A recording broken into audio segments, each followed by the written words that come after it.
Well, welcome everybody for a very special Conquest call-in show. And we started it last year. We started Trojan Family Therapy, and basically this is our way to process the pain, you guys. This was a tough one. I'm not gonna sugarcoat it. This one was a real kick in the pants. The Trojans fought, they did. They played great. Absolutely, second half, absolutely shutting out the Wolverines. You had the pick six, but really they were unable to do anything on offense. The adjustments made by the coaching staff, the changes to personnel, and the way the guys battled, really, in a loss, there is no such thing really in college football as having these moral victories. But I would tell you this: USC, my thoughts about this team have changed only in one position group. And I've downshifted. I haven't given up on the season as far for that group. But for all the other position groups, I am more than happy with what I saw on Saturday, Matt. What are your thoughts just initially about the game? Well, right before coming on the air, I filed a story, for on this Michigan game. And the basic theme of this story is you don't get a medal or prize for being mostly good.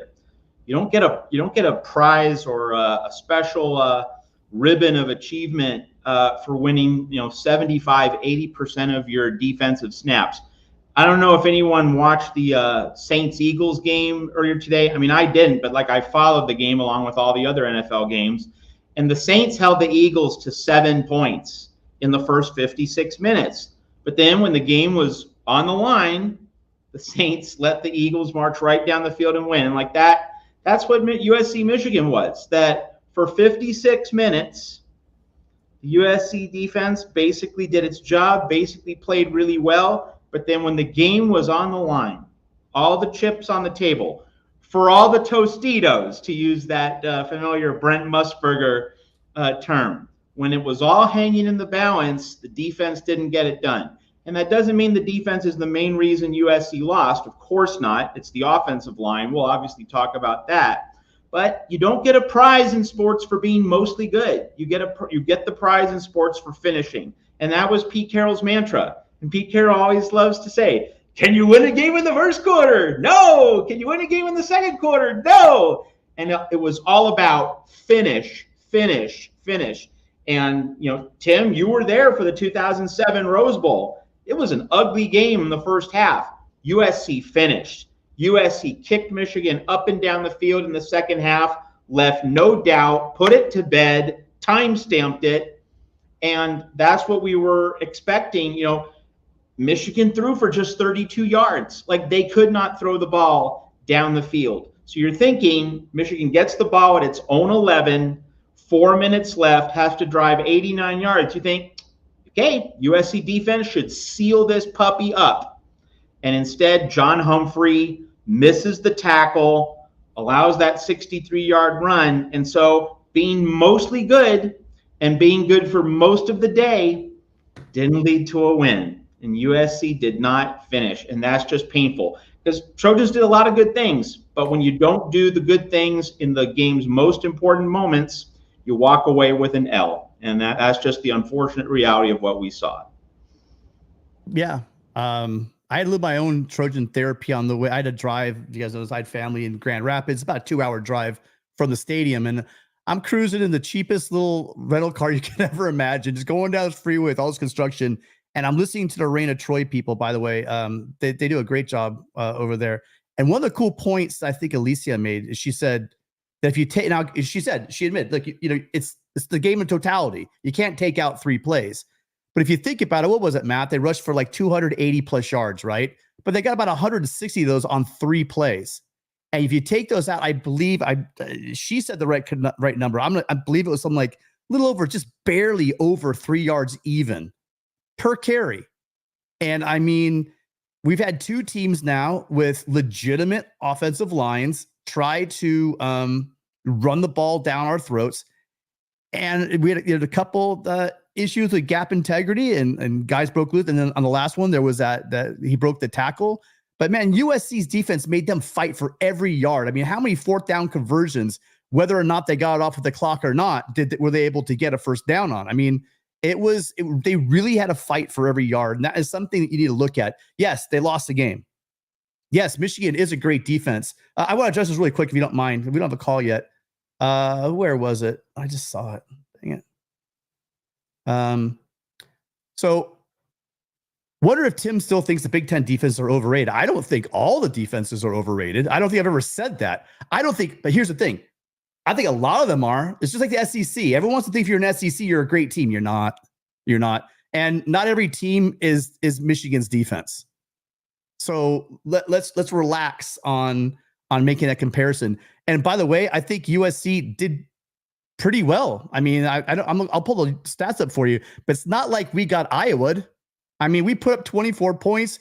We really made some great adjustments in the second half. Both Miller and Lincoln Riley at the press conference after the game said that, I mean, Riley says he definitely a second to last drive, but also Miller said they couldn't get on pace in the first in the first quarter. So yeah, there was some issues, but guys, remember this.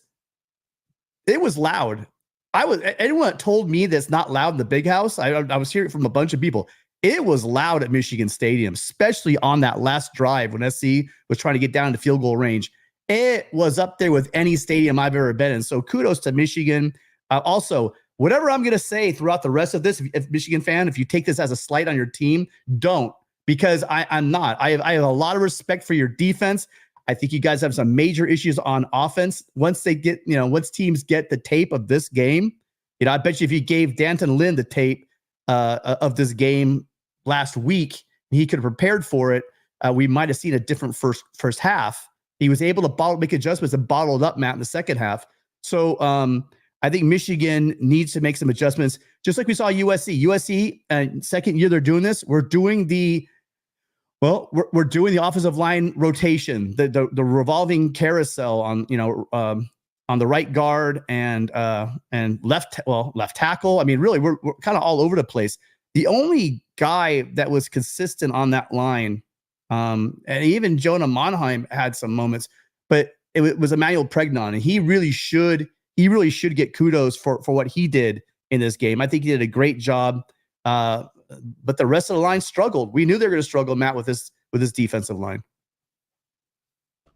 I don't think we knew they were going to struggle. I think a lot of people were fairly confident, but I, was a little more skeptical than most. And so, let's talk about that. I mean, now, first off, let's give Josh Henson a little bit of credit in that at halftime, the adjustments that were made with Tobias Raymond going to right tackle and Mason Murphy sliding over to left tackle. Hey, that's an adjustment which worked. And so I'm thinking that should be the starting offensive line for Wisconsin. And Elijah Page, he got blown up in this game. Elijah Page was a disaster. And it doesn't mean he shouldn't get reps, but I don't think he should be starting against Wisconsin. That's for sure. You have to reward performance on the field and in practice. I don't think you can just put Elijah Page back in as a 1. I think he should be sliding down the depth chart. So I would expect that, if we are going to get accountability, and accountability is so much of the deal at an elite program or a program that wants to be elite, you have to have accountability. Pete Carroll had that. That's why he was such a great coach. I don't see how you can have Elijah Page starting against Wisconsin. And he has to earn that starting status back. If anyone else on the offensive line is mediocre enough for him to be able to leap back up the depth chart. So I give Henson credit for the halftime adjustments like that. The USC's third quarter was excellent. The third quarter was magnificent. But then we have to ask, what about the other 3 quarters, right? And so the other thing that has to be said about the offensive line, obviously we're going to have a lot of things to say, but just the other thing immediately to say, right off at the top is that, did anyone see LSU struggle with UCLA at home?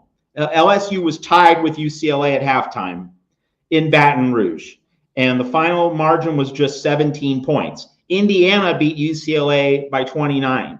LSU at home in SEC country beat UCLA by a modest 17 points.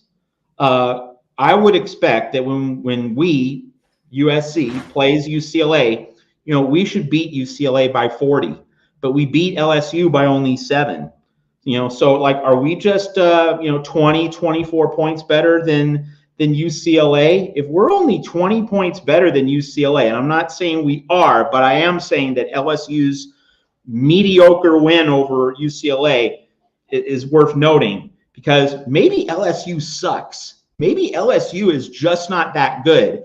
And I say that because Texas looks like the real meal deal. And Texas really seemed to make Michigan a lot more physical. Texas really seemed to wake up Michigan on a lot of levels. And so USC going against LSU, it seemed as though one team learned a lot more than the other one did. And Michigan really ramped it up from the Texas game. USC did not ramp it up from the LSU game. Michigan was punching USC in the mouth for a lot of this game, certainly the Michigan defensive front against the USC offensive line. So hopefully this is the wake-up call the offensive line needs. Maybe the offensive line thought it was better than it was. Well, now we know that's not the case. And now the real work begins for Josh Henson. I like those points, Matt. Yeah. Again, we have to remember, just with the defense and with Miller and with this O-line, when we talk about Page getting blown up, he's a redshirt freshman. How many starts does the guy have under his belt? And now you throw him in there against NFL defensive linemen in the big house. So there's a lot to unwrap there. Anyone deciding to throw I really do believe, as far as potential goes, looking at all the young guys, to me, he does have the highest ceiling for potential. I did really like Tobias Raymond when he got in there. He had some good reps as well. Again, these guys are young, and just like anything, the more reps they get, the better they're going to get, the more they're going to gel as a team and a unit. So everything pointed in the right direction, Matt. Again, the good coaching, you see it in the third quarter. You see it in the adjustments, because everyone comes out, throws their first couple punches, but then it's how do they respond? And on both sides of the ball, like you said, from the O-line to the play calling for the most of the second half, and just the overall play, the defense considerably improved from first half to second half. And again, that definitely is, I think, the difference between the coaching staff at USC and the coaching staff at Michigan. So before anyone starts complaining, nobody's saying Michigan did not win this game. They absolutely made the plays they needed to do. It's a sport. It's football. You make the plays you need to make. I caught a little bit of Mark's show last night, and I think it's fair. I gave him a lot of heat for saying question about USC's win against LSU, and Matt, I mean, it started to look like he was very right on the LSU issue. Looking also, though, he made the point. He said, you know what, Michigan won this game, but if you had to ask him, USC, just like Lincoln Riley said, won most of the plays. It's just they gave up those big explosives. And on that night, he believes that USC was a better team. I'm wondering if this game is played on a neutral field or this game is played 10 times, which team's going to win the most. And from what I saw, and so what I saw from the adjustments that were made, USC looks like a hell of an out for pretty much anybody in the Big Ten. Well, I mean, it could be like you can see the potential in this team, and people are saying in the chat, and they're correct. Didn't play our best game, and yet still we could have won at Michigan. So like that does give you a glimpse of this team's potential.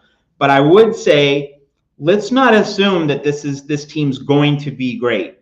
Let's not assume that. I mean, again, I've just said it's possible. It's very possible. It's very possible the team grows from this game, learns its lessons, and goes in a steady upward trajectory. Very possible. I would not be shocked if that happens. But I also would say, let's not assume. And I think a lot of people were assuming this game was a W.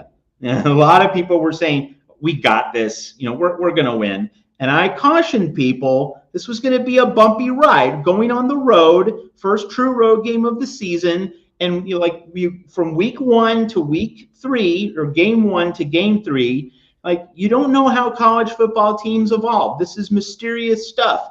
And we shouldn't be so quick to assume that USC was just going to establish the upper hand. And a few wild and crazy things happened. And of course, USC stuffed Michigan on that 4th down in the first quarter. Michigan, the ball was in the left arm of the Michigan ball carrier. He gets turned to the side. He did not make the line to gain. And then Michigan, of course, springs the big touchdown run right after that. Now, that was unfair. It was unfair. You know what I mean? They didn't review. They didn't even measure either. Yes. They didn't even measure it. Yeah, it was crazy. It was crazy. So like USC got jobbed, but you know, that is part of sports. You got to play through bad calls, and you have to have a response at the ready. And you know, but those things happen, and USC has to be better. Like you know, if the officials are going to make some bad calls, you need to be 10 points better than the opposition instead of 3, right? You need to be better to the extent that a key bad call isn't the difference between winning and losing. So a lot of people, I think, were beginning to count their chickens a little bit, and now we realize, you know, just what an uphill battle it is. And so, you know, obviously Wisconsin first, then Minnesota, but like that Penn State game, that is going to tell us a lot about this team. You know, when USC goes up against Penn State, will the team be ready from the jump? Will the team be ready to send a message in the first quarter?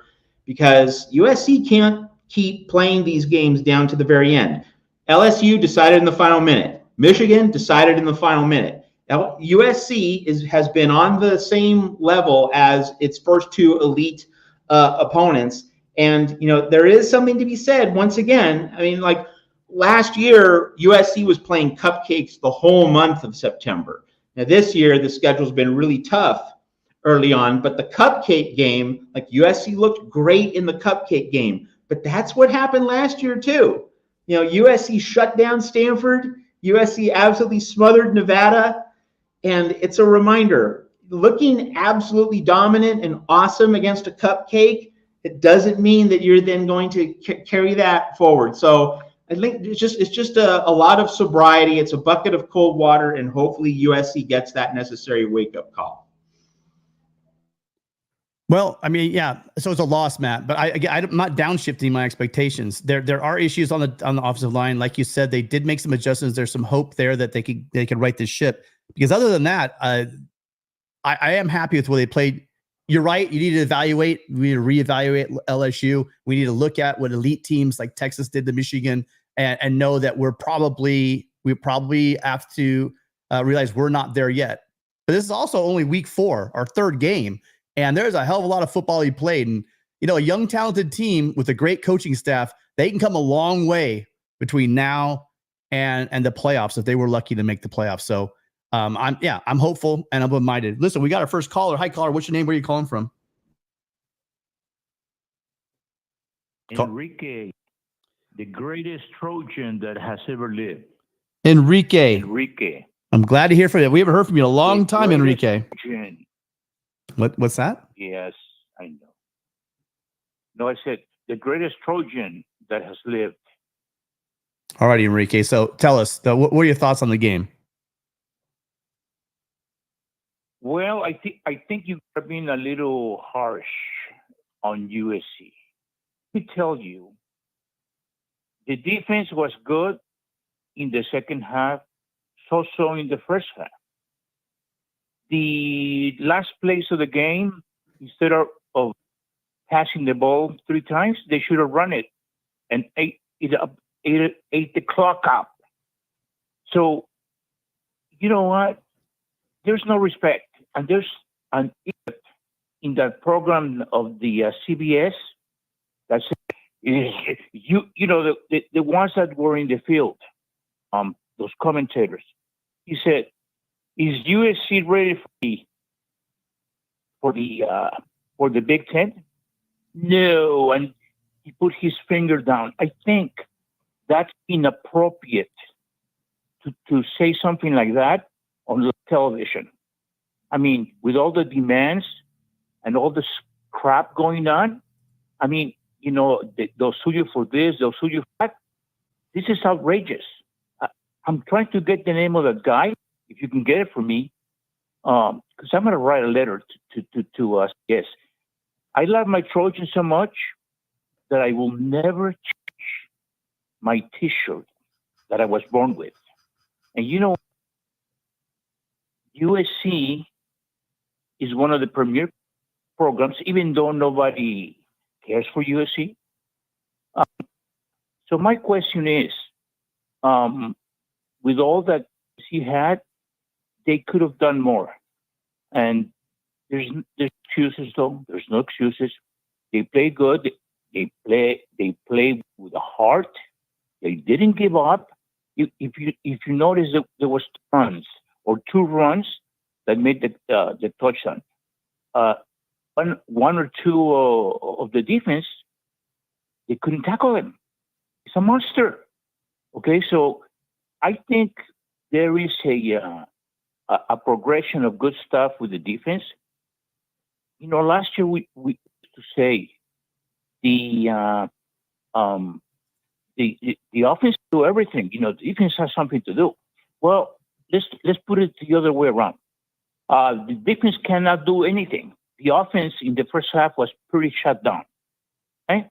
So you need to understand that in order to work properly, they need to really get it together, offense and defense. And I want to ask you something. You know, with this AP poll crap and all that, you know, we already know that they hate USC. Okay? And how's Oregon, the quack, quack, quack, in the farm, how are they getting rated so high? They haven't really played anybody. And either Nike is paying money for the AP poll, or ESPN ESPN and Nike are working together. All right. Well, listen, Enrique, So let's address some of this stuff. You make some really great points. Matt, did you want to respond to Enrique in some way? Tim, you can go ahead. Okay. So a couple things. I mean, I don't think that anyone has it out for USC. I will say this. I know that a lot of programs, a lot of fans around the country knows what USC can be. There's a lot of good programs out there, but there are very few programs that can play at the level USC can play at, and when USC has their crap together. I think that USC does need to prove it. There was a comment about, you know, comparing it to Jim Knowles at Ohio State. I'm not sure if people paid attention in that second half. USC literally shut down Michigan for the entire second half, their offense, for the entire second half, and gave up that one on a third down, missed 2 tackles. Bad. I mean, they were bad. I'm going to say that. But they missed 2 tackles, and the guy ran down the field for 65 yards. If he doesn't get those 65 yards, or you talked earlier about play calling, if Lincoln Riley, if the team executes those 2 shovel passes and the clock runs instead of having 2 incompletions and leaving all that time on the clock, you know, maybe Orji has to start throwing the ball a little bit earlier. So, I mean, there's a lot there. There is a lot there that could have, it came down to execution. And USC kind of shot itself in the foot in that second to last possession, and they missed a couple of tackles. You know, in the first half, there were some wide, there was a good blocking, and it's off to the races. Sometimes you got to tip your hat to the other team and say, hey, they blocked it well, they executed their play well, and they got a touchdown. But the overall picture of the second half and how USC, once they saw, because there was no film on Orji, you guys, there wasn't film on what they were going to do. D'Anthony Lynn watched that first half, whoever made that comment about USC's defense, and then he shut them down. This is not the same. This isn't going to happen every week. You know, I can't wait for D'Anthony Lynn to have tape on the teams he's going to play, because this bodes well. If you go and make halftime adjustments like that and just shut the other team down when they're having success, and quite frankly, Matt, they were even the first half they were fighting. They scored their points on explosive plays. USC tightened those up. They're still learning the scheme, you guys. They instituted the scheme in the spring, and look where they are already. I'm very happy with the defense, and like I said, the beginning of the year, it's going to get better every single game. So thank you, Enrique. Great call again. I hope you call back again soon. That was a great call as always. All right, appreciate you calling in. Fight on. All right, Enrique, you there? Okay, I think we lost Enrique. Next caller, Nope, sorry, our caller hung up. Well, listen, that was a great show. Thank you guys so much for coming in. Remember, you can always come by and check us out for our call-in show where we have one person call in and we're pretty much done for the night. But seriously, I flew in. I got a 7 a.m. Eastern time flight, 4 a.m. for all of us here. I was up at 2 a.m. So if we don't get calls, Matt, I think we can make this a quick one. This is Trojan Family Therapy for you guys. And if you guys want to call in, we can continue. If not, I'm okay with making it a half-hour show. Okay, well, while we wait for another call, let's talk about some other things. People in the chat are mentioning Lincoln Riley's play selection on the drive that USC had with 5 minutes left. Look, when you get the ball with 5 minutes left, your goal is to get first downs. Your goal is not to bleed 2 minutes off the clock, dump the ball 3 times into the middle of the line and punt with a little over 3 minutes left. And of course, Michigan had timeouts. So if Michigan could have chosen to use timeouts, it might have gotten the ball closer to like 3:30 left. And Michigan got the ball with 4:02 left. So with 5 minutes left, your goal is to get a first down. Now, I'm not going to defend Lincoln Riley's play selection. I mean, 2 shovel passes, really? That was pretty bad. To me, the failure was not the failure to run the ball because running game wasn't working really well. The failure was to be a little bit more creative, and the failure was also not getting the ball to the wide receivers. Receivers were making plays, right? The receivers made a lot of plays in the third quarter into the early fourth quarter. That was your vehicle for getting first downs, throwing the ball to your receivers.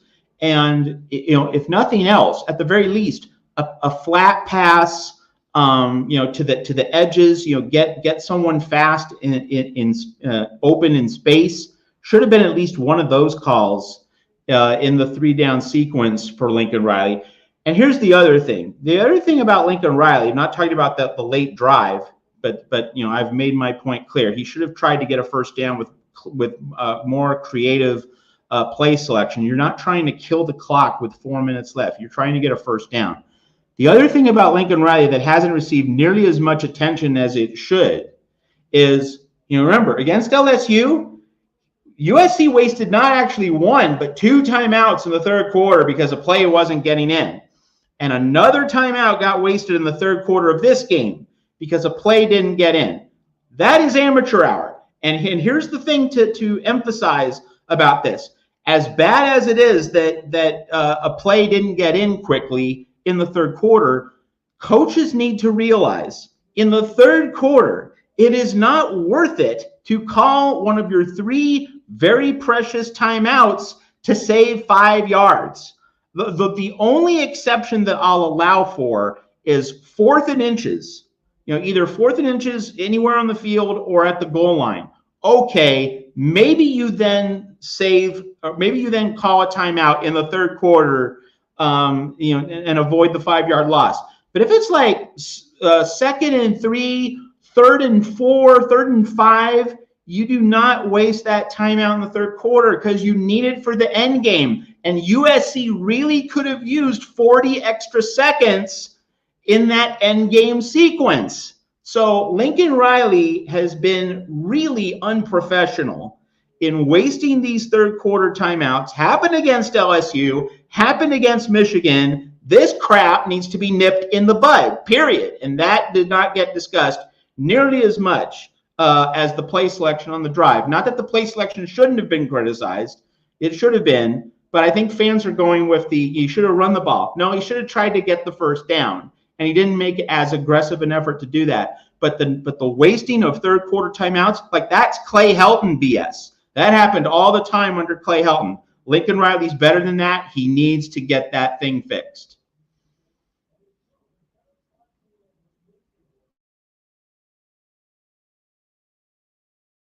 Hang on. It takes me a second to push the button. I had to take a call. That's why I had to screen it. People are putting everything on Lincoln Riley, and he admitted, I think everyone agrees that it was really conservative, and I agree with you, Matt. Get that first down, salt it away, etc.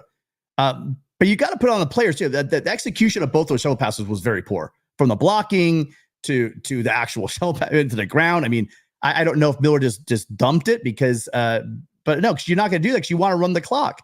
I don't know what was going on that play. The execution was terrible from the get-go. They ran again, and it looked just as bad. So part of this is on the execution on the offense. Second part of that was, Matt, is you said, yeah, they could have called their timeouts. So you're getting the ball. This offense, we watched that entire third quarter and fourth quarter. They're getting the ball with 3:30, 3:50, whatever you said, with what, one timeout? You think they're going to matriculate down the field 80 yards? That the chances are almost zero, almost to the point where they have to start trying to throw the ball at that point. If they have one timeout, about 3:40, 3:50 on the clock, they're throwing the ball. And that's what we want to see. We want to make Orji throw the ball. So I don't know. I mean, I honestly think that you wanted to run that clock off, make them call their timeouts, save clock. And then that's going to change. They're not going to be able to start running the ball from the 15-yard line. It's a miracle. It took that 65-yard run. Otherwise, they're not scoring. That offense was not made to go down the field and score and win that game. There's just absolutely no way. And also you brought up the receivers. Jay Fair, by the way, guys, I've heard anyone talk about. Everyone thoughts and prayers out to Mekhi Lemon. That was a brutal, vicious bullshit hit. That was dirty as hell on that blindside block. That was cheap, man. Target. You could have thrown 100 flags at what that was. But Jay Fair stepped up and played a really great game, and I'm glad to see him getting when he did have his chance that he did shine. So that was great. All right, caller. Hi. Thank you for calling. By the way, thank you for calling in and salvaging the show because we're about to call this thing. What's your name? Where are you calling from? Oh, by the way, we have 5 calls stacking up, so we're going to move kind of fast. Sorry, caller. I had you turned down. Sorry. What's your name? Where are you calling from? This is John from Detroit. What's happening, fellas? John, what's going on, man? Okay, this is therapy for you. I know this was upsetting. This was upsetting. Yeah, Listen, I know. Listen. Matt, tell him I got a number of things. The first thing I got, yes, I do blame it on Lincoln Riley. Because for 2 weeks, I'm not talking about the defense. I got it that we didn't have no tape on Orji. And we did. We made the necessary adjustments. And I like that. I got no problem with that. And even on that, though, I'm just going to say this as a little side piece. I want to see what the other 10s in the Big Ten going to do. Now that there's the camera in the sky, the eye in the sky, as they say in the NFL, and now you got them on tape, let's see how they defend them. I wish we would have had all of that time because we didn't know. Remember, we were actually, I think the first week we thought it was going to be what? Davis Warren, whatever his name is. That's what we thought it was going to be. Next thing you do, he changed the origin. Okay, but again, I'm disappointed because in 2 weeks, I was looking for some creation. Why you keep running the ball up the middle, number one? Those 2 guys up the middle, you ain't moving them. They're not just big, but they're very athletic. We kept running through their strength. And I'm sitting there and saying that I'm thinking I'm going to see jet sweeps. I'm going to see men in motion. We didn't see none of that. I don't get it. We got speed. We just didn't use it correctly. Now, this is my second point here. Listen, what in the hell are we doing leaving LA at 6:30 on a Friday? 6:30 LA time. That's 9:30 Michigan time. That's stupid, fellas. I watched the Stanford game. I watched the Stanford and the Syracuse game. They played Friday night. Good game. Stanford got there Wednesday afternoon. He got his guys in the bed. He waked them up the next day, that Thursday. Why did we do that? I don't even think our guys even went to sleep. I'm telling y'all. Some of them guys didn't go to sleep. That's why Brett was probably looking like he was like looking at deer in the headlight. He was way off. When I know when I come out west and come back, it normally takes me a day because I'm losing time when I come back. It takes me a day. That travel situation got to be changed, man. This game was too important. It was so many people here from LA that was rooting for USC. They were here on Thursday because people was calling me, man. They had all the hotels out here in Ann Arbor and stuff like that. They was here on Thursday. Where was we at? Friday? That's awful. Come on, man. That's awful. That didn't make no sense. I can't believe that. That's like you want to get used to the time zone and the conditions. I mean, and John, just a second. Like the Big Ten TV deal and all that Big Ten TV money, you can spring for that extra hotel night on Thursday. Like, I don't think money's the issue. We know that. Okay, guys, let me jump in real quick. Let me hop in real quick. Come on. Are we pinching friggin' pennies here? What is the deal with that? I don't think it's money. I think Lincoln Riley is on a record. He's been asked in the past, and he's talked about the fact that he has reached out to the professional teams, the Rams, the Chargers, the local teams, on how to travel and what the secrets are, because they know. And I'll tell you, I flew in on Friday. I had to work, so I had a late night flight on Friday night. And I got in, and it kicked. And then I had an early flight. I had 7 a.m. Eastern time flight, which is, you guys, this is 4 o'clock here, and I had to get up about maybe 2. Well, no, not even that, like 1:30 in the morning in order to get there for my flight. So believe me, I mean, they're on charter flights, but it did kind of kick my ass a little bit getting there, and the time change, and it is something. There is something to your internal clock that you have. I don't know what the purpose is. Maybe that's a good question. Like, we could try to follow up with and find out, what he's hearing from the other organizations. But yeah, I mean, to me, that's kind of a no-brainer. I don't understand why not go a day early, get fully acclimated and ready to go. I don't know. That's coming from some of the ex-players. Now, I don't know if it's true enough. That's coming from the ex-players. So again, it's like, it's just crazy, man. I don't get it. But he's going to experts and asking. I mean, it's not like he's flying blind, John. It's not like he's flying blind. He's asking the right people. We would assume that the professional organizations, multiple professional organizations, they do it all the time. They're traveling time zones all the time. And they put the money into the research. Guarantee they have. Just get 1 or 2 more wins on the season. They're putting money into figuring this out. I don't know. You're right. It's counterintuitive. I agree with both you guys, but I'm saying it's one of these things where I don't think they're doing it for no reason. I just want to go on Friday. I don't think that's what they're doing. And by the way, we don't know if that's accurate, right? John, you said it's a rumor. No, this is coming from some of the ex-players. Now, this is all I'm saying. I've been looking at podcasts for the last 2 days. I've been going crazy here. Okay, all day today. This is some of the ex-players. This is what they're saying. I don't know if it's true or not, but this is what and I'm hoping that's not true, because again, remember when I told you about the schedule? I'm worried about the middle of the schedule. When we go, not so much. I'm worried about just being tired. When we go to Minnesota, then we play somebody, then we come back, then we go into Maryland. I'm worried about us being sharp for then, because again, man, this thing is about to really, really, man, just get crazy.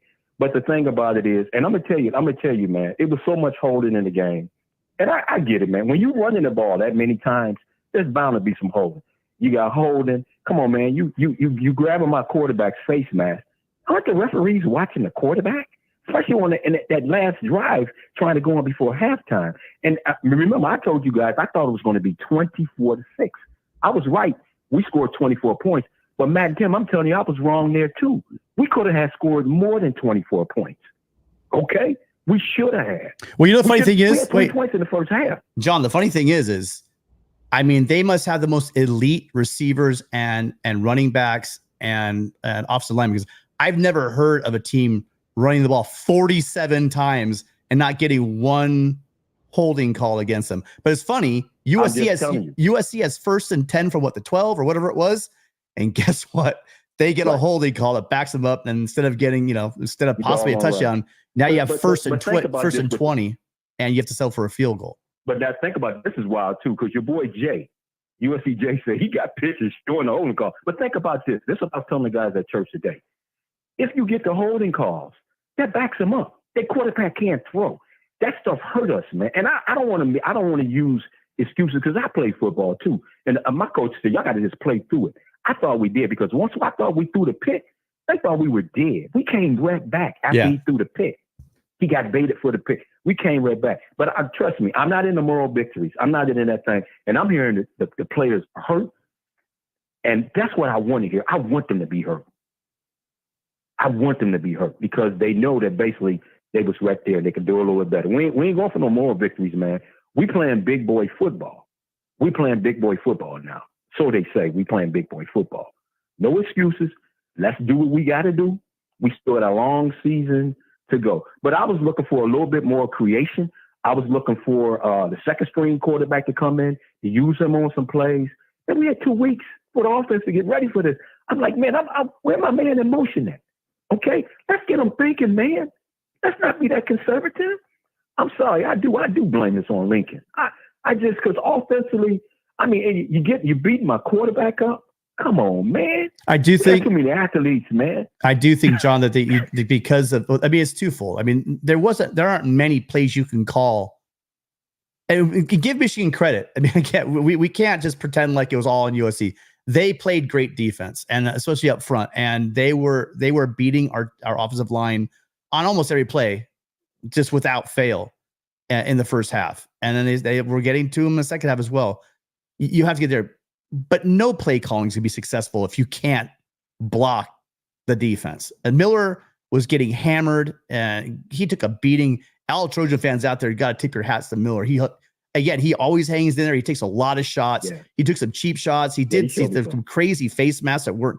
How do you not call a face mask? You know, I mean, it's right. That's one of the easiest calls for the umpire to make. I don't understand how he missed. I don't get it. I don't get it. But I'm gonna tell you, but I'm gonna tell you, man. At my church, they're all the Michigan State guys. Because at my churches, we got Ohio State people. Because we got about 25 people from Ohio. So we got the Ohio State fans. It's me and another guy from Tennessee. We the only USC fan, and we always got to come in and break up the commotion. And then the rest is Michigan and Michigan State. And so the two USC fans and the Michigan and the Michigan State people and Ohio State people, we always on Michigan. We hate Michigan. We always on them. We give them no love. But you know what they told me today? They said this is stuff we've been going through when we play them. I'm just telling you, you don't get no calls in Ann Arbor. You're not getting no calls. That's what a lot of people. You don't watch a lot of the game. That's what a lot of Twitter people said. John, hold on. That's what a lot of people said on Twitter. A lot of the Big Ten fans were saying, you know, kind of like we say about going and playing in South Bend. You don't get a lot of calls. We're not going to blame. Listen, let's face it though. As bad as the play calling was, and it was bad. It was horrible. SC was in a position to make plays and win. So really, that's where our focus should be. You can't control what the refs are going to do. I agree with you. I'm seeing more. I'm looking. I'm editing my photos right now, and I'm looking at them. And I mean, I'm seeing guys stretch jerseys about 2 feet long, 2 feet long, and there were no holding calls at all in that game. The fact that there were 0 holding calls, that's the most egregious thing I've ever heard in my life. But John, we gotta let you go. John, man. I gotta let you go. I could talk to you all day long, all great points, but I know that. I just lost 5 phone calls. So you guys, man, great job, man. Okay, all right. Okay. John, listen, call back. Well, I always want to hear your calls. Right, thank you, John. All right, guys. All right, I'm gonna move a little faster. Because one, we're not gonna be on for a couple hours tonight. We're only on for a little while. The second part is that I hate dropping calls, and every single time I say that we're gonna be quick and get through. So callers, all I would ask is that we get through our things really quick and we roll into the next call. So hello, caller. What's your name? Oh, I know this one. Hey, Dad, how you doing? Look, my dad's calling in. What's up, Dad? Okay. Carry on, men of Troy, to another victory. Carry on, men of Troy, with a call of 2 to 3. Come up, may you're still our Trojans. Be Trojans. Come up, will always be. Carry on, men of Troy, to another victory. We need more Rickies. Let's fight on. Well, we got to get it off the mat, Dad. You get knocked down to the mat. Great call. I remember that from me, little kid. My dad talking about that. You have to get up off the mat, Dad. Love that optimism. I'm just as optimistic, Matt. I'm telling you, I saw a lot from this team. I saw a lot of fight. John brought up the point that we went down 14-0. They fought back. I mean, went down 20-10, right? They fought back. A lot of people could have written this thing off a couple of times. And when Lincoln Riley was asked about it, what's the difference? He says, it's the guys in that locker room and it's those coaches. It's coaching and players is the big difference from last year where guys were folding, and this year they're fighting back. They just came up a little bit short. I know this call too. What's up, Adam? How you doing? Hey, Tim. How you guys doing? How you doing, Matt? We're doing good. We're doing excellent. How you doing, Adam? Yeah, I'm doing great. It must have been an amazing atmosphere being there in Ann Arbor. I'll be really quick. You know, I graduated from SC in 97. We lost that game because Michigan's defensive line absolutely dominated and put Moss under duress all day. Now, he still almost threw for 300 yards and had 3 touchdown passes, which is a testament to how good he is. But that D-line is what cost us the game. in addition to not making the tackle on that 63-yard run when there were two USC players that could have brought him down back at midfield or even before that. That's what got us. It wasn't the refs, okay? It wasn't Lincoln Riley, who did a fine job with the game plan. It was the fact that we lost in the trenches, and when it mattered, we didn't make that tackle. And those little things, coupled with the big thing, which is letting the defensive line run wild on us, is why we lost. So the future still looks bright for SC. Everyone's got to calm down. But we're not going to get better if we're trying to blame other people and other things. Michigan won. Congratulations to them. Yes. Let's move on. Yep. I agree. Okay, I hope I'm being very clear. I try to do it, Matt, that I did try to say that. They won the game. This is football. You make the plays, you win the game. Doesn't matter what you do from 90% of the time. It's, as we've learned over the last couple of years, explosives can kill you. You give those chunk plays up. Yeah. It doesn't matter that you held them to a little over 3 yards of carry. Before that, they threw the ball for what, 30 and change. You know what I mean? The defense, and then in the second half, the defense literally shut them down to that big run. And kudos to them to you got to give a little bit of credit as well, because I mean it's not that easy. I mean we're sitting here and we're talking about missed tackles, but sometimes you got to give Mullins his due, man. I mean that guy is a great running back, and he got loose. You got to wrap up. You got to make the play, and they didn't. And so I mean I don't want to make it seem like I'm not giving Michigan their credit. Michigan won that game. It wasn't stolen from USC. USC had opportunities to end that game with a victory 24-20, and they just didn't make the plays, and Michigan did. And that's how you win in football. You make more plays than the other. Well, actually, not more plays. You make more important plays than the other team. That's right. Tim, I agree. Oh, I'm sorry. Go ahead. I didn't mean to interrupt. Go ahead. No, I just wanted to say, look, the most productive thing for us is to learn the lessons from this to become better. We had Michigan one-dimensional because Alex Orji couldn't throw a football to save his life. And what are the lessons that we need to learn from this? Well, when we learn those lessons, we will get better, and we still have a reasonable chance at the playoffs. So let's take the positive, learn the lessons from the failure, and not dwell on the past or on blaming other people. We lost. Michigan won. Congratulations to them. Next game. Great call. I can't. Thanks a lot. We Thanks, can't. guys. Thank you. We can't lose focus, you guys. You can't blame the referees like absolutely. You can't blame play calls on Lincoln Riley. You can't blame. There are other points scored in that game besides the two gentlemen in the end of the game that missed the tackle. This is a team sport. Coaching, players, coaches coaching, players executing, and USC did not make that. I think they'd be the first one to tell you they didn't make the plays they needed to make to win that game. But that said, they weren't embarrassed. Playing in Michigan Stadium is no easy task. And Matt, you kind of alluded to the fact that they had to burn a timeout, and you said a third, but it was a third down. I mean, they did it for a reason, but it was loud. It was loud in that place. Even if they can't spell it's with an apostrophe. On the big screen. If you guys have Twitter, what I'm talking about. You have to tip your hat to them. I mean, I don't want this as being a big thing like, oh, the coaches, the referee stole the game from us. Guys, it didn't help. There was some serious home cooking going on. And by the way, I saw some of the comments in chat.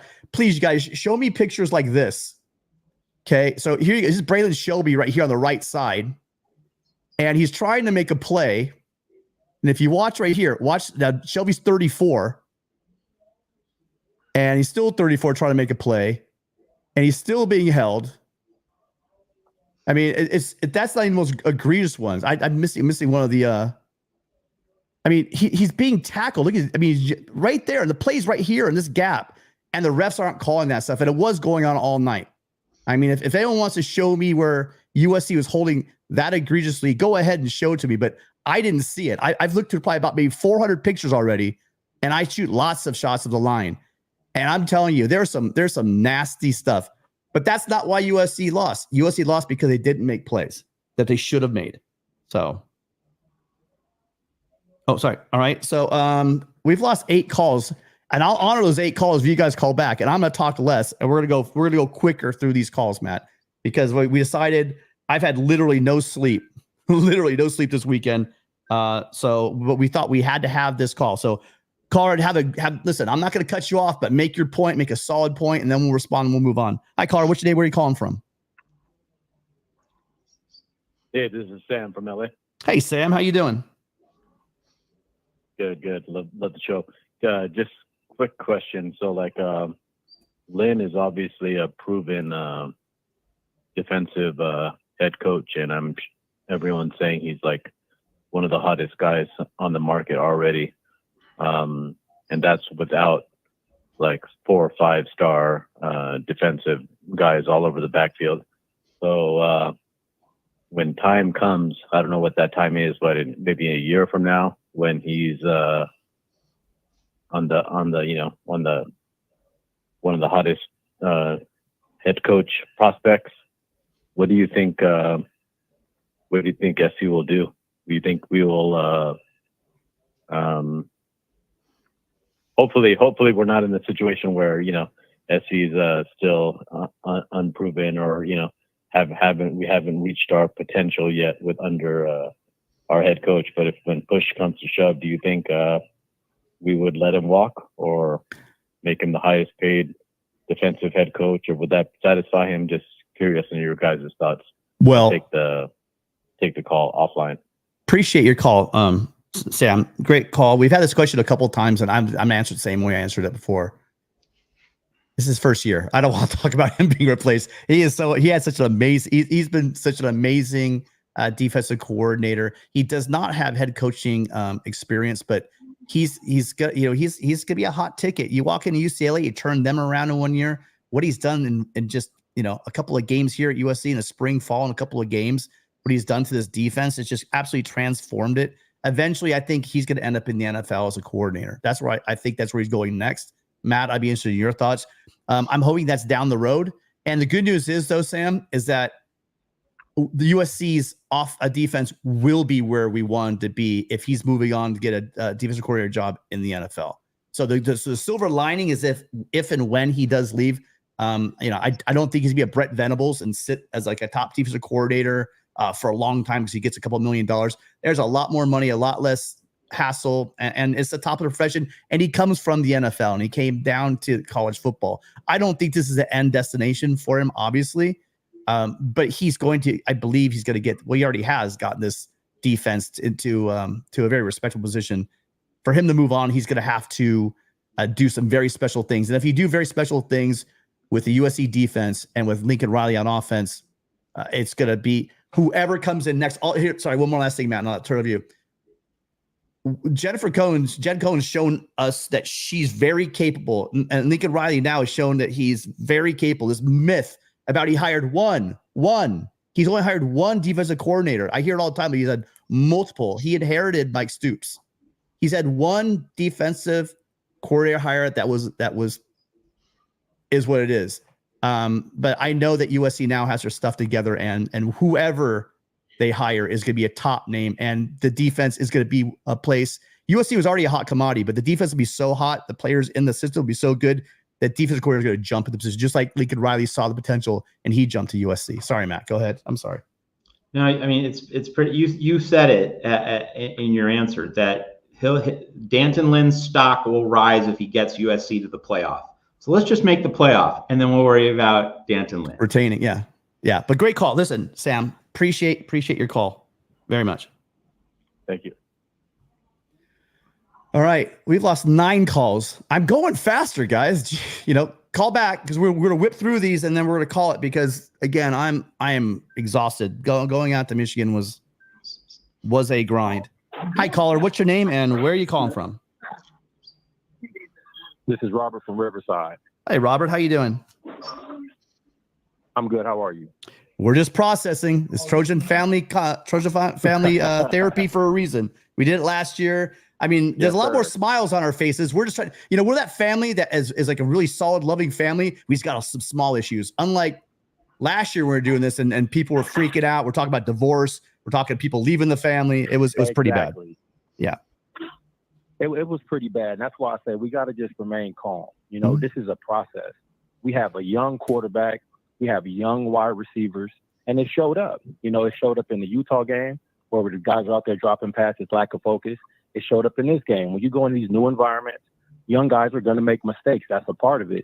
Not to mention, and just to kind of go back to that time zone situation, I mean, if Pete Carroll is on campus, if he's around, Lincoln Riley should reach out, because we used to kick butt when we used to go into different time zones. So reach out to Pete Carroll and see what he used to do. I mean, that would be a great resource as well, you know, just to kind of get that kind of focused in, because I'm kind of skipping around because I know you guys kind of want to rush through, but I also want to touch on the defense. I think the defense did a hell of a job. You mentioned it. There was no footage. There was nothing for us to go off of. They kind of had to go out there, wing it, and as the game went along, they had to make adjustments. Mm-hmm. They didn't know what the offensive tendencies were. They didn't know the different formation groups. They didn't know any of that stuff. Yet we were still in that game. And, you know, a couple plays here, a couple plays there, it's a different situation. But I think our biggest thing is we have to establish a culture. We don't have one yet. I think that's what we're doing. We're trying to figure out, who are we? Are we going to run first? Are we going to be an offensive team first? I think we're still figuring all those things out. We're only 3 games in. 3 games, guys. Like, it's not that big of a deal. We were right there with a team that's a championship defense. Jim Harbaugh is still all over that program. You know what I mean? Like, this is still a very good program.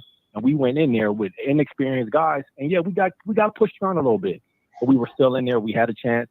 Lincoln Riley, he owned up. Last year, he didn't own up. He just kind of brushed up under the rug. This year, he did say, hey, I could have done better. You know, so we all could have done better. We're going to be okay.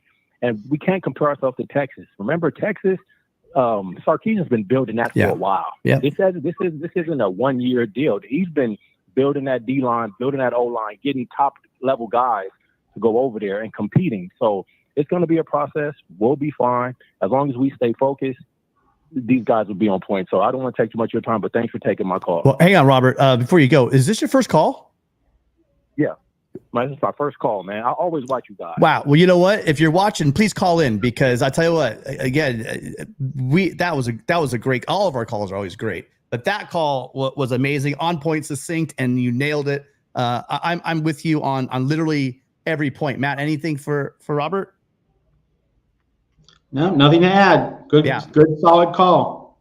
Well done on all points, Robert. Thank you. I really do. I mean, I know you're listening. I hope you call in again. That was a great call. Thank you so much for your time.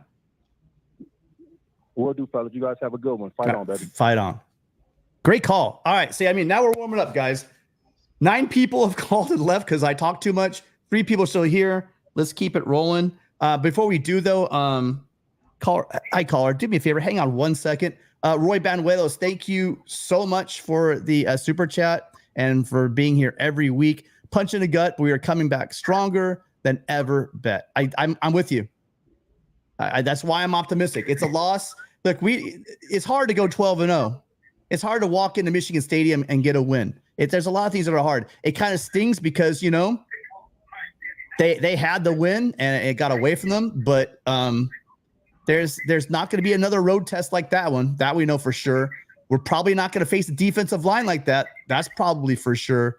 So it's going to be time for these young offensive linemen to get their feet wet and figure out a rotation, because they're going to need that. If they make the playoffs, they got to make steady improvement between now and the end of the season, Matt. And then Gabe, another person absolutely supports the show. Yep. This is from Gabe's merch store. He noticed me drinking his Trojan blade glass. Yes. Awesome. Thank you so much. And then caller. Hi, caller. What's your name? Where are you calling from? Hey, what's up, guys? Uncle Boom. What's going on? Bay Area. Yeah. Not much, guys. How you doing? We're doing well. We're doing great. What's on your mind? So I'm sure you have a lot on your mind after Saturday. I mean, just a few things. Not too much. I don't want to take up too much of your guys' time. I mean, as far as yesterday goes, I mean, a lot of people don't want to talk about, you know, good and bad losses, but I would say yesterday was a good loss, considering how we played.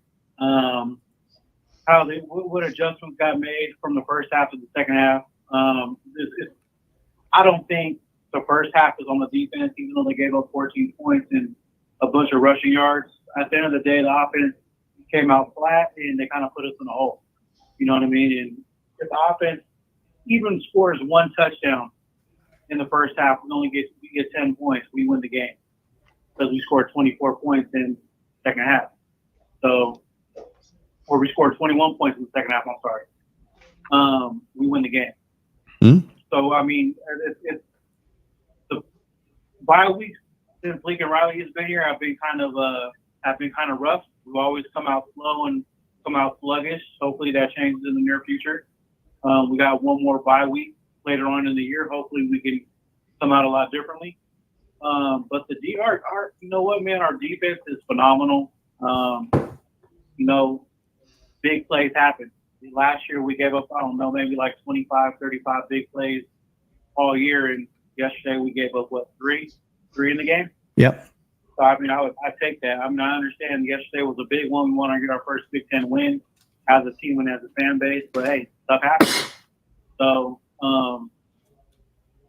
I would just say the offensive line, some old issues crept up yesterday.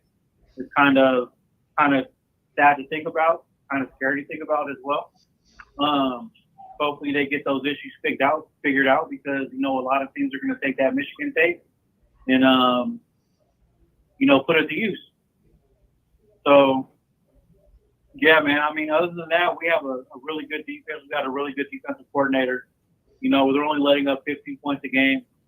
So, as fans, we have a lot to look forward to. And I understand about all the missed calls that we had that were missed yesterday. But at the same time, you got to look at it at a player's point of view.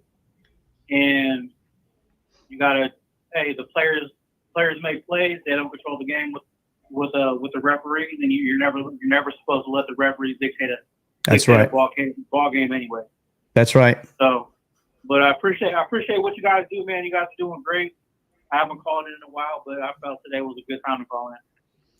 No, a great call again. We like when calls like this come in because then Matt and I get to rest our voices and just listen. Again, all solid points again. And I do think that you made another good point. You know, we kind of showed the world what Michigan's doing, put their stuff on film. Michigan is going to definitely give the blueprint for how to, the issues USC had with protections up front. The good news is, like I said earlier, we're not going to face a front like that. You know, you're not going to see anything near the Wolverine line that we saw. You know, one thing I came away from that game. I mean, I knew Josiah Stewart coming over was talented. He really shined as much as Graham and Grant got going into the game. He was really he was really that disruptive difference maker that really made things difficult for Miller and was just all over harassing Miller the entire game. He was making Elijah Page's life hell yesterday, for sure. And I mean, Elijah has so much potential. And we have to remember he's a redshirt freshman. And so he's just going to get better. Matt made a good point, though. You know, what's the point of having practice and talk about competing? You got to put the best guys out there. And Elijah's going to have, he got put down this scout team last year. And now maybe maybe this humbled him a little bit. And he seems like a hardworking guy, really great young man. I think he'll bounce back from this, and let's see what the offensive line can do. Great call. Thank you so much. Appreciate you calling the show. You mind if I say one more thing? Absolutely. Go right ahead. Just to pick on the pick six a little bit. What I realized about the pick six yesterday is that that same route concept was called against Utah State, I think in like the second quarter, and the Utah State cornerback almost jumped the route 2 weeks ago. What I would say is, you know, that look is kind of, you know, predictable because Miller's looking to go one way. He's done it twice in a row and almost got picked off twice. So, hey, Kyron Hudson was wide open if he, you know, just pump fake and, you know, read the second receiver, read the second read, and he'd be good to go. So that was it. Yeah, good point. I mean, I think I did actually in our preview for this. I said that we've got away with a couple of those throws against LSU. Fingertips were involved. I mean, even against Utah, they got close. And I said, you got Will Johnson on the other side.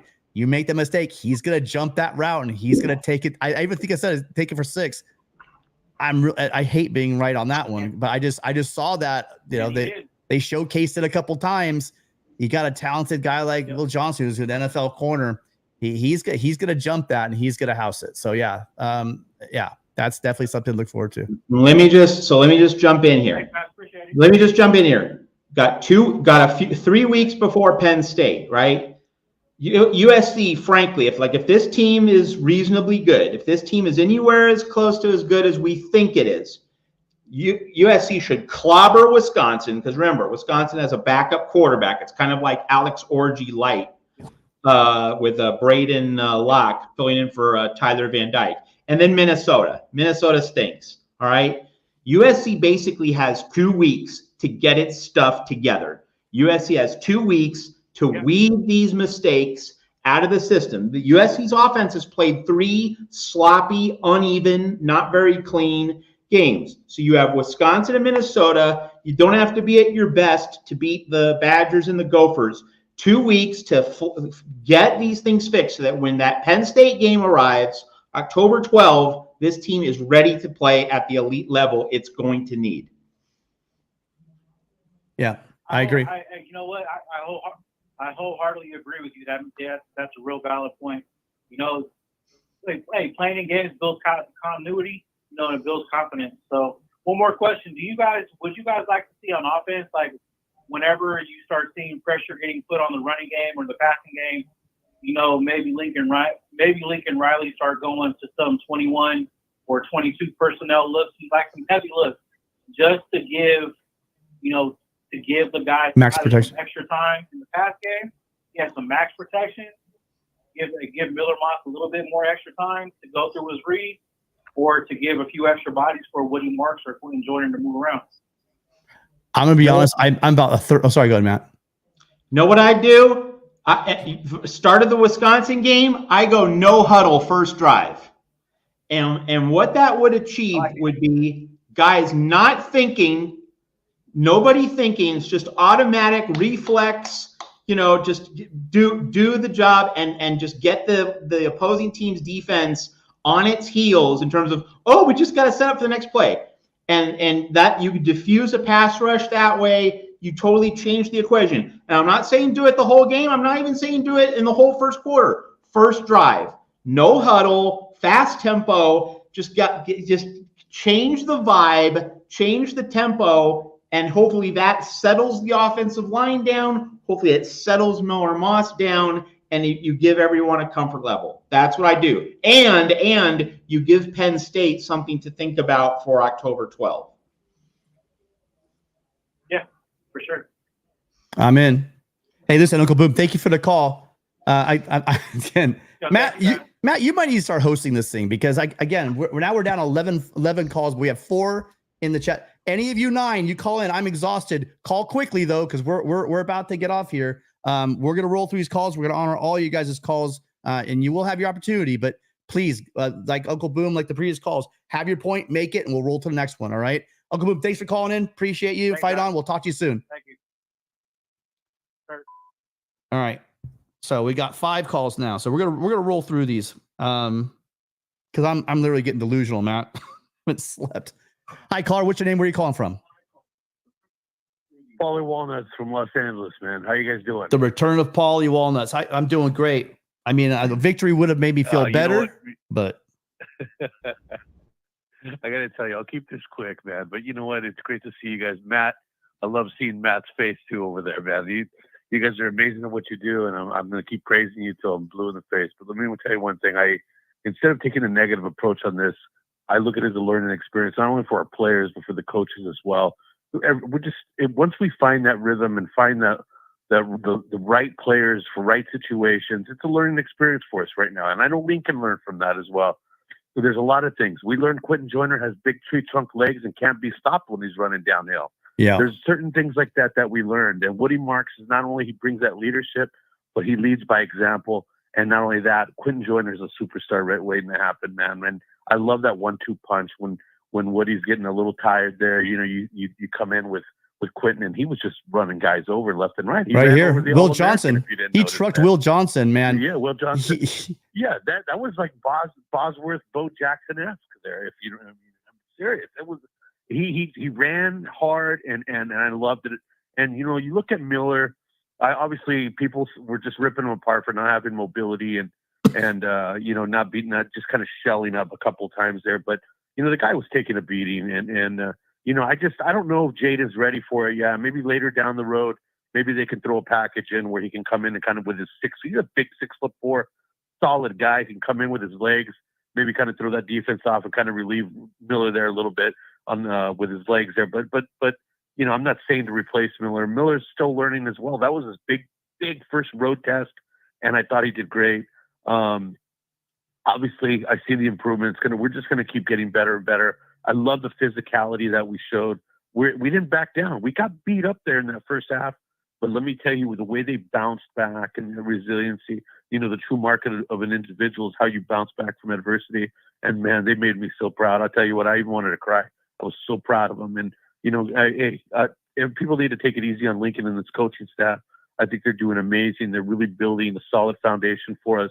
Like I said, man, I was there during the Hackett years, and literally, you know, I've seen the worst of the worst, and I've seen the best of the best, and we're on that right road with the recruiting and you name it. So I'm really excited about it, and I can't wait till we trounce Wisconsin. And you know, let's get a little Kyle Ford in there. I think that's that veteran presence that he can give. He's been around enough to where I think he can contribute in a big way. I've seen him do it before, and I want to see a little bit more of Kyle Ford there, and I will definitely want to see a little bit of Woody. And you know what? Let's start getting our tight ends down the field or running across the middle there, and no more screens on that. So listen, guys, I'm burned out. It's been a long weekend. I feel like I got punched in the stomach, and it takes me a couple of days to get over it. But you guys are amazing. Keep doing what you do, man. Your dedication is inspiring to all of us out here. Fight on, baby. Fight on, Paul. The return of Paulie Walnuts. Yeah, I will tell you this. That's why we started this, Paulie. That's why we started this last year. There were a lot of hurting people. I got to tell you, though, I hope the mood is a lot better because I'm not saying moral victories. Someone's going to misquote me. I know they're going to. But we saw a lot of good in this loss, if there is such a thing. That you saw a team that fought. You saw a coaching staff that made adjustments.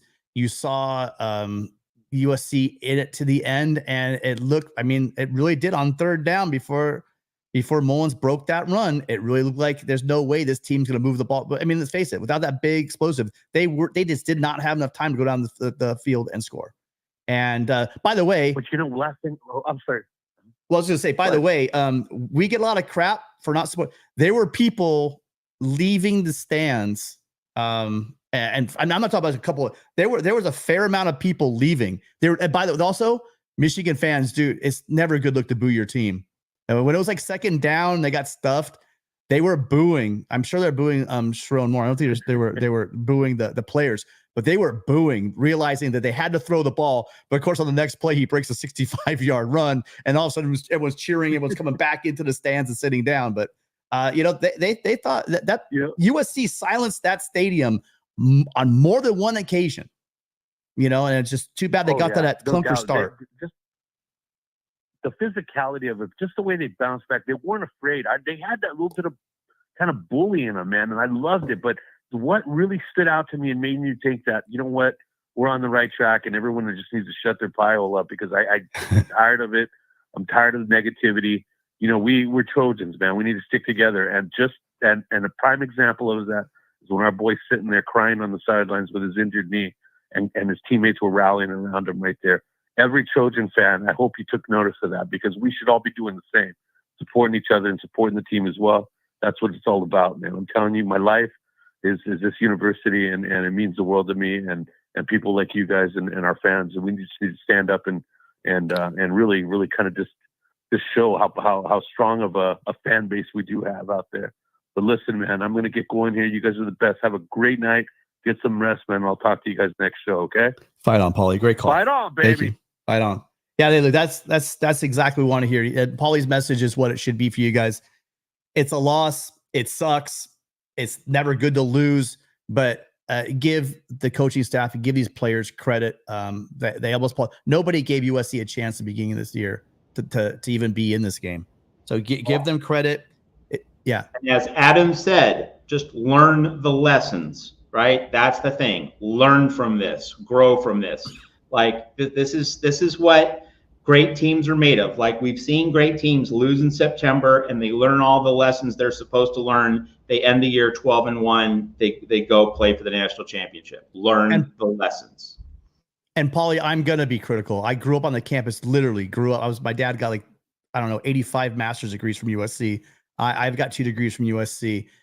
But you know, when it's part of football is looking at your program. You love it, but you got to see the warts and everything. You got to see the problems, because if you don't address the problems, we saw for about 6 to 7 years what happens to our program if we don't speak out when things aren't going right. But I would completely agree with you. I had absolute trust in this coaching staff to figure this out.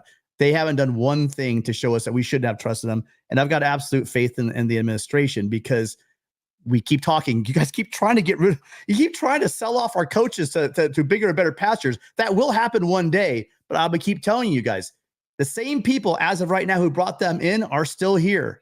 And I have all the faith in the world that they're going to take moonshots and go for the best players out there and bring us the players and coaches that we need. So really quickly, also, I finally found it. I popped the wrong one up earlier, guys. Bear with me, caller, 1 second. This is the one I was talking about, Matt. This is like, I'm not sure. I mean, is there holding in the Big Ten? Because I'm beginning to wonder if there is such a thing as holding in the Big Ten. You guys tell me out there, you Michigan guys, tell me, is there such a thing as holding in the Big Ten? Because I'm beginning to wonder. And again, that's just one. I have multiple pictures like that. I'm not going to publish all of them, but it's just my camera roll is full of just holding call after holding call after holding call. And I got to tell you, there were holding calls USC that were called. But my point is, USC got called at the 11-yard line for one that basically they settled for 3 points. You guys scored. You guys, I was talking, well, I'm not going to say who I was talking to, but a Michigan person completely confirmed it. Anthony Lucas was on a bear hug on the winning touchdown. I mean, it was one of the most egregious in the hole that the guy scored the fullback scored the touchdown on, and he's got his arms wrapped all the way around Anthony Lucas and it's holding him. You can see Anthony trying to get back into his gap assignment, and he can't because he's literally being hugged by the tight end. So come on, man. I mean, that was some really bad officiating. It's not why they lost, but it was a factor in the game. Hi, caller. What's your name? Where are you calling from? Hey, I'm Danny. How you doing? I'm in Florida. Hey, Danny. Thanks for Florida. Wow, it's kind of late out there. Yeah, but listen, I'm from Ann Arbor. Been going to Michigan games since 1969. Listen, nice to hear you say the nice things about the big house. I think since we put the press boxes up, it's a lot louder. You know, it was absolutely amazing, and the volume in that place was legit, especially on that last. I mean, multiple times. It was crazy, though. We did silence you guys a number of times, and there was a serious nervousness when USC was coming back in the first half. Listen, I got some things to say from and I'll be full disclosure with you, man. I felt it slipping away second half. There was no doubt in my mind. All the momentum was with USC. Now, some things happened penalty-wise. Hey, there was face masks. I mean, we saw it right there. There was one right at the end of the first half where you guys would have gotten 15 yards and an easy field goal. So that would have made a big difference. But here's the deal. I know the officiating was lousy. I saw it. But I also saw at least one play where I thought USC hit out of bounds. But yeah, Michigan got most of the calls. But, hey, I can remember a time before you either one of your days. I know you'd be Charles White. Yeah, scored on a fumbled, right? Scored on a touchdown without the ball, but we didn't have replay back then. So, but anyway, I always hated going out there to play you guys. You know what was amazing was to hear the fight song in the big house. You know, the famous USC fight song, and I wondered how it was going to work. You know, because like me, I go back to Bo Woody days and stuff. And I got to tell you something, USC belongs. I mean, they belong. They fit like a glove, even though it's different areas. It's a blue blood. I mean, so let me get into the game a little bit and tell you about some things that I saw there. First of all, everybody talks about 32 yards of passing. Well, listen, this guy, Sharon Moore, made a rookie coach mistake, and he didn't name that guy starter week 1. And he went with a different guy. And do you know that guy had Davis Warren 28 drives, 7 resulted in turnovers. 25% of the drives. Wow. He also had 11 out of 14 passing, but in his last game, nobody dropped the ball because the other 3 went right into the defense's hands for picks. So here's the deal, all right? If he would have played him from week 1, I think he would have been a hell of a lot better. Second of all, we didn't have Colston Loveland. I mean, and he's a big part of the Michigan offense. And would it have got us another 50 yards of passing? I think so. But think about it. Nobody says anything when a team gets 50, 60 yards of rushing and throws for 350. Nobody cares. So anyway, that being said, let me tell you about a couple of fantastic USC players that I saw. Some things that they did that were unbelievable. Number 4, he was hurt. This dude was banged up. He had every right to just sit on the sideline, your running back, and say, no mas, you know? This kid comes back in the game, and he gets over to Kenneth Grant and strips the ball. If you have anybody else in that game other than number 4 who was already banged up and hurt, maybe Kenneth Grant just goes down. Maybe something else happens. That guy has the heart of a champion. Okay, remember I said that. Let me tell you about another great USC play. When 18 punched that ball he's out of Donovan Edwards. EG's a stud. Yeah, but see, they showed it right on the film, man. And I know it happens all the time, but those were two Big Ten football plays. I mean, one where the offensive running back had to turn into a defender, and then the other one with your defense. You know what else did I want to say? Well, hang on. While you think about your last point, I want to hit that. I thought right away it was like taking candy from a baby. Because let's face it, Grant's not used to having run with the ball in his hand. Woody knows how to hold it high and tight, and he knows how to strip it. He had no doubt in his mind. He didn't go to punch it out. He walked right over and just ripped it out of his hands. But part of that's just the smarts. I mean, I think that's next level smart, but also it's the hustle, but also it's the strength. And I mean, a lot of heart too, though. He was hurt. Yeah, he was hurt. He was hurt, and you know what? Maybe if number 0's in there, he doesn't make that play. Maybe Grant just falls. Who knows? But I just really want to commend that guy. You know, he probably never listened to the show. I wish he would. That was a hell of a play. He's getting lots of praise. He's not listening to us. Fan. Yeah, he's not listening to us, but I'm sure. Yeah, listen, the coaching staff and everyone has given his kudos to him. That's for sure. I need to ask you a question. So you've been going to Michigan games since 1969. Were you there for Bo's 1969 upset that catapulted Michigan into the 1970 Rose Bowl against USC? It was my second game in Michigan Stadium. My first game was a running back who played for the Giants named Ron Johnson, ran for 347 yards of rushing. Okay. And then, yes, I was there in 69 when 24-12, you know, back then in my house, we had Woody Hayes toilet paper, and it was called Take a Swipe at Woody. And, but anyway, I was there. I do want to get one last point in, though, about the game. Yeah, absolutely. Give it a go. I'm terrible at my job. I'll give you all day. Here's the deal. I really believe that you guys lost the game, that we didn't win it. All the momentum was with you guys, and here's what it came down to. Because if they played that game again, and USC has the ball, with 4 minutes left, they're going to run the football, and they are going to make Michigan use their timeouts. Yeah, they are going to. You guys needed to change into Michigan when that happened, and Lincoln Riley, he blew that. He did. He blew that, and he as much admitted it after the game. He did. Because you guys were running the football in the second half. And I'll be honest with you, what you guys don't realize, we have an NFL defensive line, but we don't have the rotation. So our guys are just as tired as your guys. And I'll tell you what, if you guys got 3 cracks at it with 4-0, I bet you guys could have converted a first down on the ground. I'll bet you there's And no the game's one. over. I'll bet you there's no one on this planet that's thinking about those 3 play calls more than Lincoln Riley. And then one thing I've learned about that guy is when he either makes a mistake or if he's called out, look out, because he usually comes back with something even better. So I'm interested to see if he learns from that. I mean, yeah, you know, it's hindsight's 20/20, right? He flips that shovel pass, we catch you guys sleeping. You know, he takes it for 12 yards.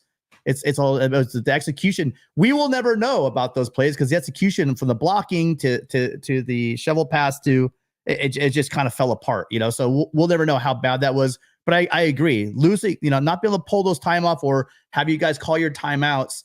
That was not an offense. That was a 2-minute offense. It's like lights out. And then Orgy has to throw the ball, and then it's over. It's just over. Not at all. And you've got to remember, if you run the football, we burn all our timeouts, or we have to let the clock run down, making it even worse. Yeah. Listen, Danny. You guys gave it back to us with as much time as possible. You threw those shovel passes and all these incomplete passes. I'm like, what are they doing? You know? Yeah. But generally, Danny, those those should be safe. Those should be automatic. I mean, that should be it's not like a high percentage incompletion, but there's a lot can go wrong, you know, with that shovel pass as well. But I agree with you. Listen, Danny, we got to go because we still have 4 callers. And, Epic phone call. That was awesome. Listen, you don't have to be a Trojan fan to come, you know, and it's not just we just play Michigan. We'd love to see you come back and if you keep an eye on SC games. You guys belong. You belong. You are a blue blood anyway in the first place. And second of all, when I heard that USC famous fight song Inside the Big House, I said, this is truly amazing. And I can't wait till next year when you guys get to hear Hail to the Victors in the Coliseum. That will be amazing. I can't wait. Great call. You're right. Epic call. Matt, Danny, thank you so much for calling in. Love hearing their side's perspective as always. And you represented Michigan. Excellent. All right, guys, fight on and go blue. All right, man. So look, all right. We have 2, 3. We have 3 now. So we lost one more. We're gonna get through these 3 calls. And that's it. And then that's it. We're going to call it a night because, yeah. It's a work night for Tim. Yeah, well, more than that, I'm literally falling asleep. Hi, caller. What's your name and where are you calling from? Hi, this is Gerardo from downtown LA. Hey, Gerardo. Thanks for calling. Hi, how's it going?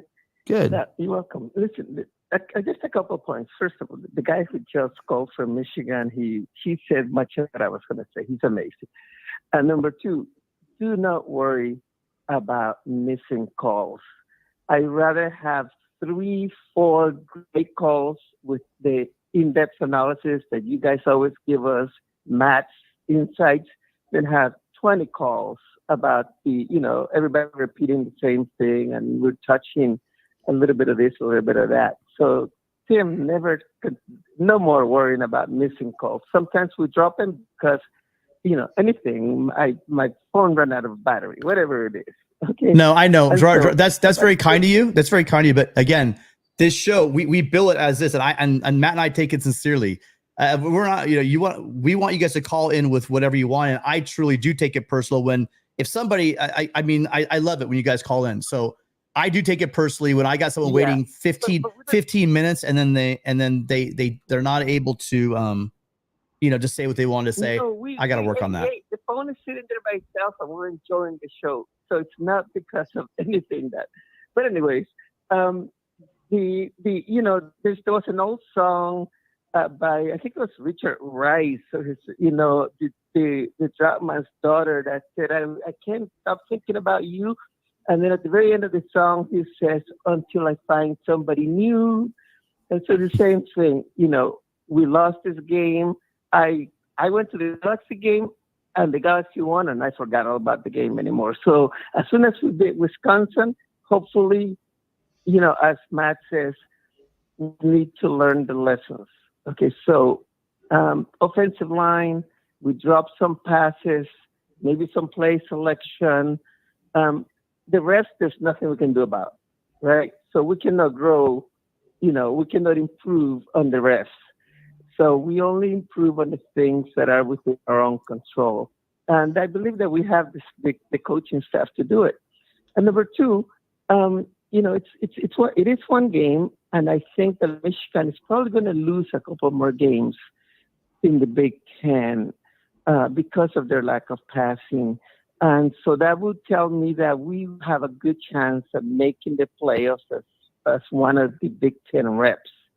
And I think that I have trust in this coaching staff to take those lessons and improve.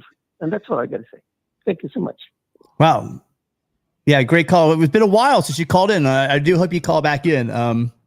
Always an interesting call. Usually you challenge me though. No challenge today, Gerardo? You don't have one for me?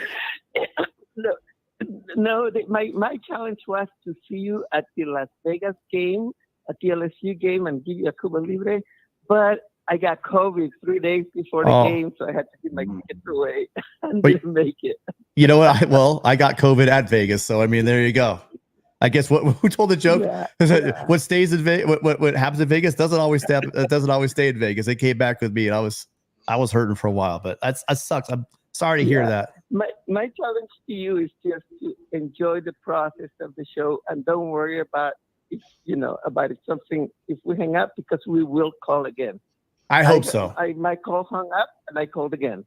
I really do hope so, because again, we just, as always, had some amazing calls, and every once in a while we get a call like Danny from an opposing team, or just a random fan base like a Sooner will call in, and I'll tell you, it just that lights up the show. And we had like 3 first-time callers as well in this show, and so I just encourage everyone, look, if you're sitting on the fence right now, we got 300 people on the line between Twitter and Yahoo, what the heck, and YouTube.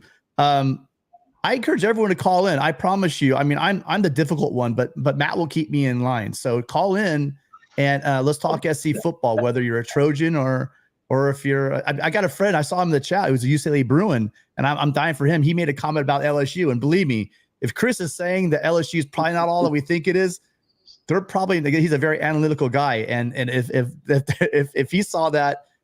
That's something to worry about.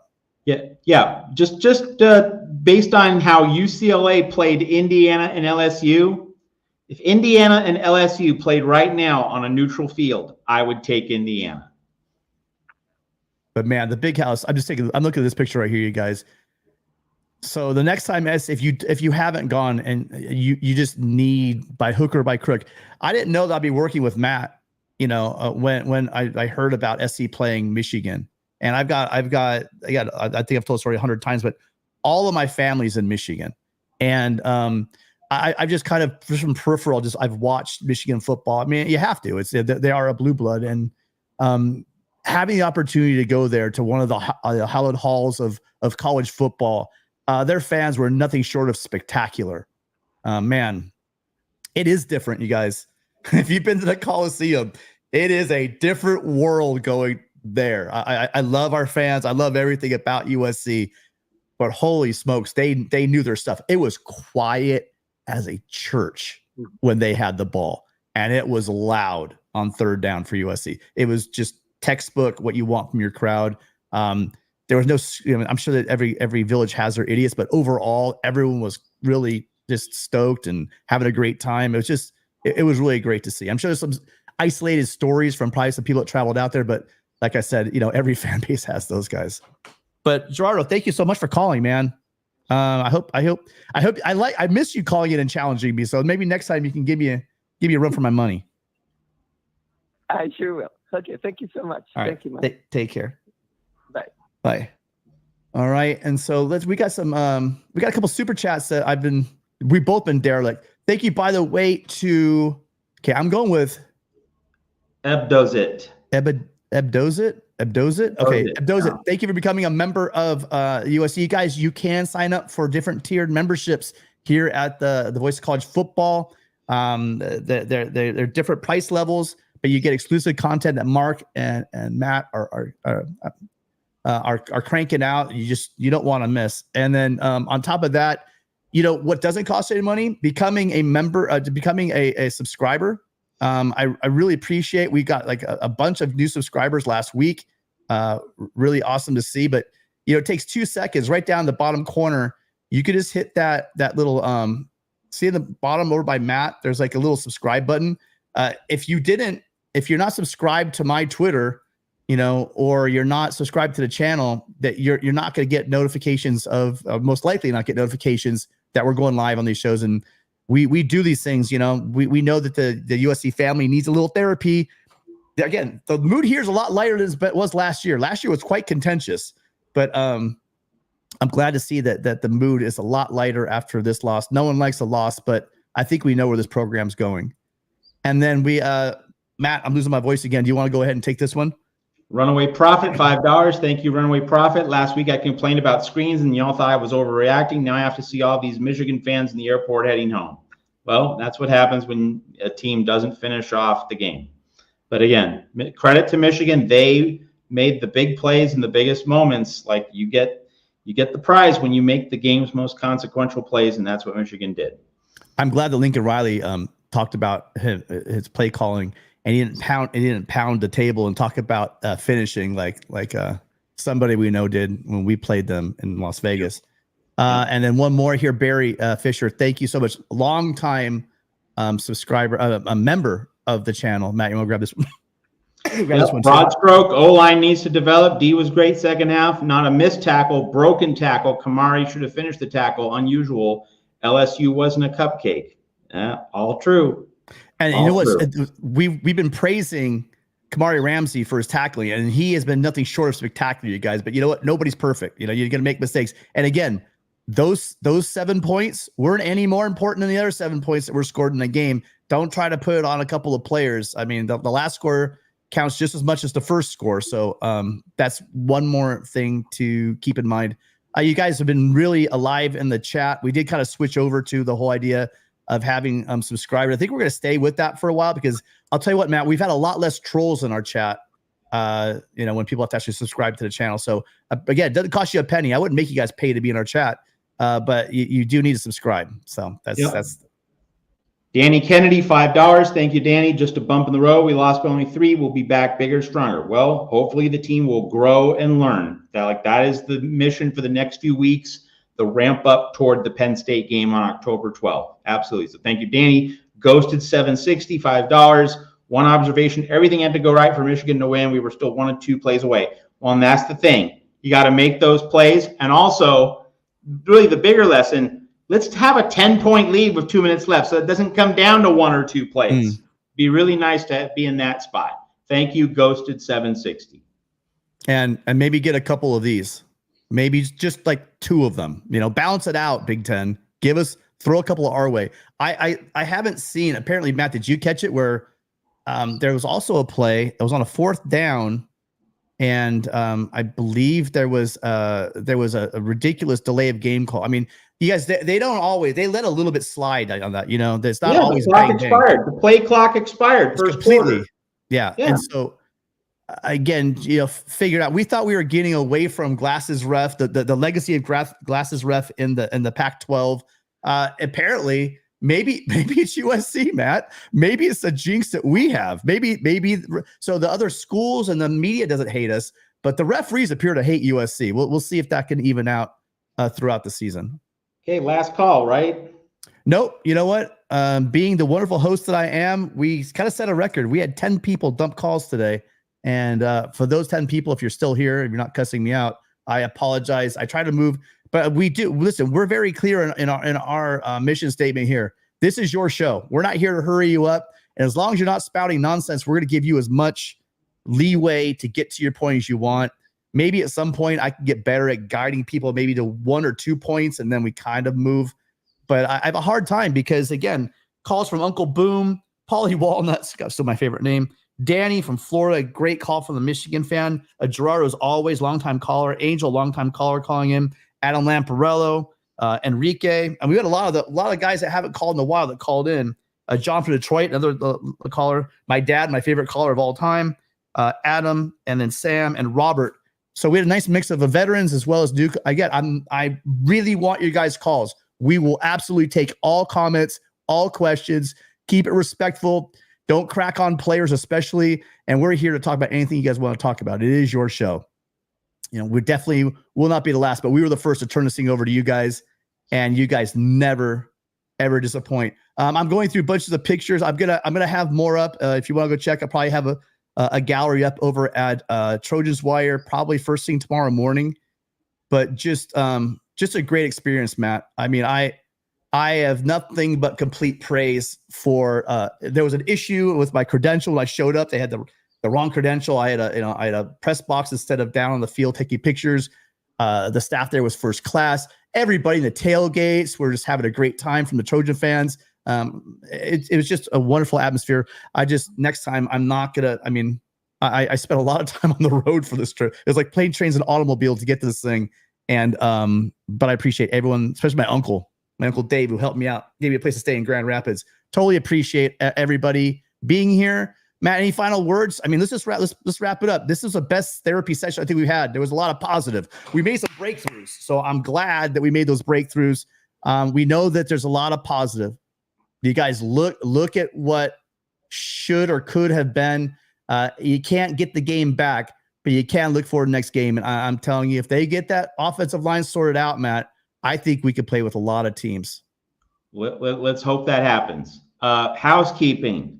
So because Tim was traveling last Friday, we didn't do our call-in show pregame, before the game on Friday last week. But now we are going to be resuming our Friday schedule for our call-in show. So that'll be this Friday, 10 p.m. Eastern, 7 p.m. Pacific, call-in show before the Wisconsin game. And then we're going to stay on Fridays. Now, of course, the Rutgers game is a Friday night game, so no Friday call-in show for that. But, the next month before the Wisconsin, Minnesota, Penn State, and Maryland games, Friday Conquest call-in show with Tim and myself.